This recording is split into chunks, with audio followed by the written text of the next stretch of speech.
Assalamualaikum warahmatullahi wabarakatuh. Jaya abadi ulama dan KNU. Dulur-dulur sedaya, alhamdulillah pada saat ini saya sedang berada di rumah saudara saya di Surabaya dan diminta untuk memberikan keterangan, pencerahan dalam channel YouTube-nya. Walaupun singkat, mudah-mudahan apa yang saya sampaikan mendapatkan manfaat untuk semua pendengarnya. Lebih khusus dalam saat ini bahwa kita semua sama-sama mengetahui Romo Kiai kita di PBNU sepertinya sedang tidak baik-baik saja. Romo-romo Kiai kita di PBNU sepertinya seperti orang-orang yang sudah kehilangan kewarasan dalam akalnya. Bagaimana tidak bahwa kalimat Nahdlatul Ulama adalah kebangkitannya para ulama-ulama pribumi, ulama-ulama putra-putri terbaik di bumi Nusantara. Tapi pada saat ini kita bisa menyaksikan betapa getirnya sebagian daripada romo-romo kiai kita di PBNU justru dengan membabi buta mereka tetap membela kesesatan dari kelompok Balawi ini. Bahkan kalau kita mau jujur dan kalau kita sekarang melihat kepada beberapa masukan dan komentar daripada netizen yang sekarang sudah cerdas, bahwa kepemimpinan PBNU yang saat ini adalah salah satu yang paling buruk sepanjang masa, paling mundur, betul-betul tidak mau mengedepankan keilmiahan, hanya berdasarkan pada praduga, dan yang lainnya yang kita sesalkan juga.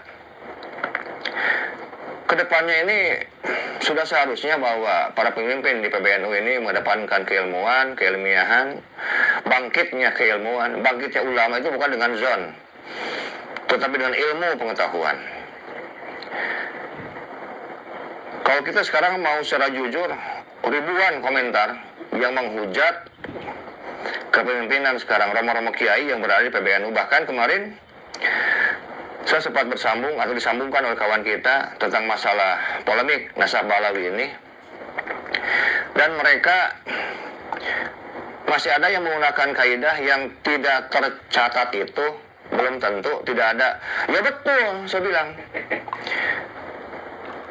kalau mereka itu tukang cilok, tukang candil, tukang tambal ban, tukang tahu gejrot gitu, cocok. Nah ini yang kita bicarakan kan tokoh historis. Namanya tokoh historis artinya tokoh sejarah. Bagaimana mungkin tokoh sejarah tidak pernah tercatat dengan label yang begitu hebat, begitu tinggi, memiliki sekarang posisi teratas sebagai imam mujtahid mutlak. Ngeri sebetulnya. Tapi nggak punya karya, tidak punya prestasi, tidak memiliki karya tulis satupun, bahkan fatwanya pun tidak ada dalam dunia ini. Karena itu kalau kawan-kawan di bawah harus bawah sekarang menggelorakan MLB, walaupun saya bukan orang struktural, sepertinya hal ini penting untuk dilakukan. Kita butuh pemimpin ini yang betul-betul membela kiai-kiai pribumi, bukan membela sekarang orang-orang yang ingin menyingkirkan kiai-kiai pribumi dari tanah dan negerinya sendiri. Kalau kita mundur ke belakang, bagaimana sekarang pemerintah penjajah Belanda waktu itu? Mereka sekarang justru mengusir, membunuh, membantai para kiai-kiai pribumi. Kemudian penjajah Belanda justru memelihara, merawat imigran Yaman yang diberikan pangkat yang begitu besar, privilege yang begitu nyaman, kemudian diberikan gelar Habib. Dan sekarang sampai saat ini masih terasa bahwa yang harus kita pahami bersama bahwa Nahdlatul Ulama itu dibentuk untuk melawan penjajahan, baik secara fisik ataupun secara materi dan penjajahan lainnya. Lalu sekarang mengapa sekarang romo-romo kiai tidak menjalankan amanah secara baik untuk menghilangkan penjajahan spiritual, kemudian mendoktrin warga-warga Nahdlatul Ulama yang sekarang sudah cerdas dan tahu, janganlah membodohi kami para romo. Kita itu orang-orang yang belajar. Yang membedakan kami dengan romo-romo kiai itu hanya umur dan pangkat. Mungkin buat romo kiai saya itu kan bukan siapa-siapa, saya itu bukan orang penting.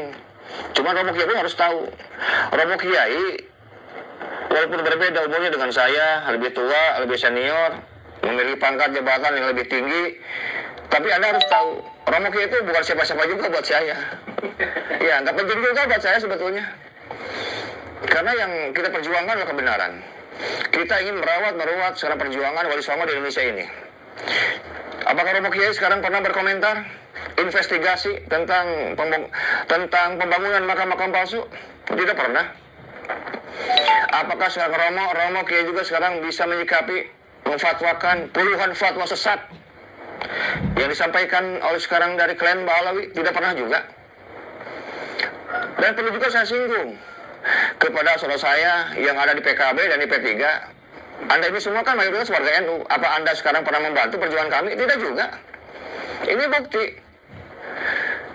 bahwa warga NU yang berada di PBNU sudah tidak bersuara. Termasuk di MUI pun sekarang sudah bisu. Saudara kami sekarang yang duduk di partai baik PKB, P3 atau mungkin partai yang lainnya pun tidak mau membantu perjuangan ini. Jadi sudah cuek-cuek bebek. Orang sudah bilang hari-hari baik. Jadi jangan pikir kami tidak mengamati, tidak memonitor pergerakan Anda. Kami tahu banyak. Jadi jangan anggap kami ini anak-anak kiai. Karena kami ini sesungguhnya bukan anak-anak panjenengan semua, bukan. Kami ini para pejuang dan para petarung. Dan kita siap pasang badan di depan. Dan untuk saudara-saudara kami dari Ba'alawi yang sampai saat ini masih kekeh mengaku sebagai zuriyah Nabi, ini ada beberapa pertanyaan yang harus dijawab secara ilmiah. Karena segala sesuatu yang asli itu harus dibuktikan. Jangan sekarang mengaku sekarang barang asli, setelah dicek, diverifikasi ternyata barang palsu. Karena barang asli selamanya akan tetap asli dan yang palsu selamanya akan tetap palsu. Pertanyaan pertama, kitab manakah dari abad ketiga sampai dengan 9 Hijriah yang menceritakan kelahiran dan kematiannya Imam Ahmad bin Isa dan Imam Ubaidillah bin Ahmad? Pertanyaan kedua, kitab manakah dari abad ketiga sampai dengan 9 Hijriah yang menceritakan masa kecil dan masa remajanya Imam Ahmad bin Isa dan Imam Ubaidillah bin Ahmad? Pertanyaan ketiga, kitab manakah dari abad ketiga sampai dengan 9 Hijriah yang menceritakan masa pendidikan keagamaan Imam Ahmad bin Isa dan Imam Ubaidillah bin Ahmad? Pertanyaan keempat, kitab manakah dari abad ketiga sampai 9 Hijriah yang menceritakan hubungan antara guru dan murid-muridnya Imam Ahmad bin Isa dan Imam Ubaidillah bin Ahmad? Pertanyaan kelima, kitab manakah dari abad ketiga sampai 9 Hijriah yang menceritakan prestasi keilmuan dan dakwahnya Imam Ahmad bin Isa dan Imam Ubaidillah bin Ahmad? Pertanyaan keenam, kitab manakah dari abad ketiga sampai dengan 9 Hijriah yang menceritakan pengakuan dan pujian para ulama di zamannya akan keutamaan Imam Ahmad bin Isa dan Imam Ubaidillah bin Ahmad? Pertanyaan ketujuh, kitab manakah dari abad ketiga sampai dengan 9 Hijriah yang menceritakan kumpulan fatwa-fatwanya Imam Ahmad bin Isa dan Imam Ubaidillah bin Ahmad? Pertanyaan kedelapan, kitab manakah dari abad ketiga sampai dengan 9 Hijriah yang menceritakan gelar mujtahid atau ahli hadis atau ahli fikih atau memiliki mata rantai asar ulama atau syekh di zamannya bagi Imam Ahmad bin Isa dan Imam Ubaidillah bin Ahmad. Pertanyaan ke-9, kitab manakah dari abad ke-3 sampai 9 Hijriah yang tidak mencatat atau menceritakan tokoh historis atau mujtahid atau ulama hadis atau ulama fikih? Pertanyaan terakhir yaitu pertanyaan yang ke-10, kitab manakah dari abad ke-3 sampai dengan 9 Hijriah yang tidak mencatat atau meriwayatkan tokoh historis atau mujtahid selama 500 sampai dengan 600 tahun selain Imam Ahmad bin Isa dan Imam Ubaidillah bin Ahmad? Sebetulnya saya masih banyak pertanyaannya, cuman saya ringkas saja 10 pertanyaan karena satu pun saya ragu Anda mampu menjawabnya. Tapi kita akan berbicara secara ilmiah untuk membuktikan keaslian Anda. Kemudian yang lainnya yang saya sampaikan, bahwa saat ini setelah saya pulang dari Banyuwangi, Bali, kemudian sekarang berada di Surabaya, semakin banyak data-data yang bisa kita kumpulkan dan juga semakin banyak kegerahan, ketidakpuasan warga Nahdlatul Ulama terhadap kepemimpinan romo-romo kiai pada saat ini. Tadi sudah saya katakan bahwa kepemimpinan PBNU saat ini adalah kepemimpinan terburuk sepanjang masa yang saya ketahui. Jadi kedepannya bagi warga-warga Nahdlatul Ulama agar lebih berhati-hati lagi untuk mencari seorang pemimpin, karena walaupun bagaimana kita tahu, walaupun PBNU tidak berpolitik praktis, tapi sepertinya sekarang sudah melakukan lobby-lobby politik, sudah melakukan strategi politik, sudah melakukan hal-hal yang sebetulnya dianggap tabu, tapi sekarang dianggap biasa. Bahkan sudah melakukan sekarang pembelaan-pembelaan terhadap Ba'alawi yang sebenarnya justru tidak pernah, yang sebetulnya tidak perlu dibela. Yang dibela itu adalah harkat martabat kiai-kiai Nahdlatul Ulama asli, kiai harusnya, bukan orang lain. Nusantara ini dimiliki sekarang oleh bangsa pribumi dari suku asli bangsa Indonesia. Dan kami sebagai bumi putra Nusantara berhak bukan hanya sebagai tuan rumah, tetapi menjadi raja di tempatnya masing-masing. Karena itu sangat aneh apabila sekarang cara pikir romo-romo kiai yang memiliki pangkat jabatan yang begitu mulia dan terhormat di ormas terbesar sedunia di bawah NATO kalau kita bicara masalah jumlah. Kok cara berpikirnya, ya mohon maaf Kiai, cara berpikir Anda itu terlalu cetek ya buat kami. Kalau kita bilang ya kaleng-kaleng lah. Jadi ayolah kita bangun kembali Nahdlatul Ulama ini kepada martabatnya yang mulia sesuai dengan posisinya sebagai mitra pemerintahan yang begitu disegani. Sekarang kehormatan Nahdlatul Ulama sedang dipertaruhkan oleh kepemimpinan Anda. Jadi jangan salahkan apabila sekarang sudah riak ada suara-suara yang ingin mengadakan MLB. Kenapa? Karena warga Nahdlatul Ulama sudah tercerahkan, mampu melihat mana yang hak dan mana yang batil. Walaupun jelas Anda tidak mungkin mau turun sendiri, karena mungkin Anda masih betah duduk dalam kepemimpinan sekarang di PBNU. Tapi sama saja sedang merusak tatanan Nahdlatul Ulama yang sedang atau yang sudah dirintis oleh para aulia kita, oleh para wali songo, oleh guru-guru kita.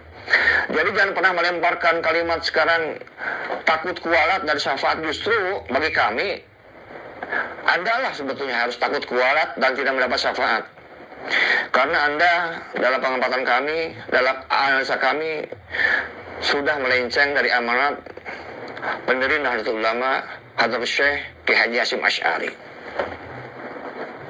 Untuk dulurku semua yang terus bergerak dalam perjuangan Wali Songo Indonesia, Laskar Sabilillah, jangan pernah kendor.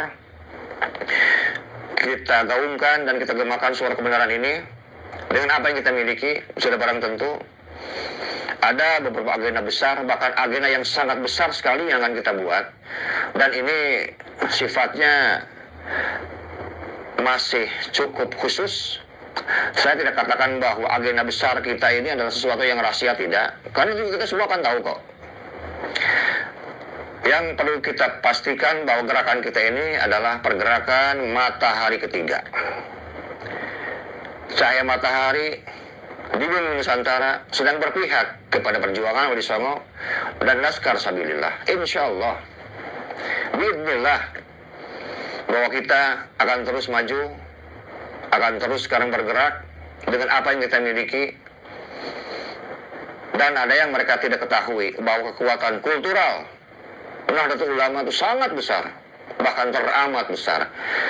Mereka harus mengkalkulasi sebetulnya apabila ingin berurusan dengan warga Nahdlatul Ulama di dalam kulturalnya, dalam masyarakat akar rumputnya.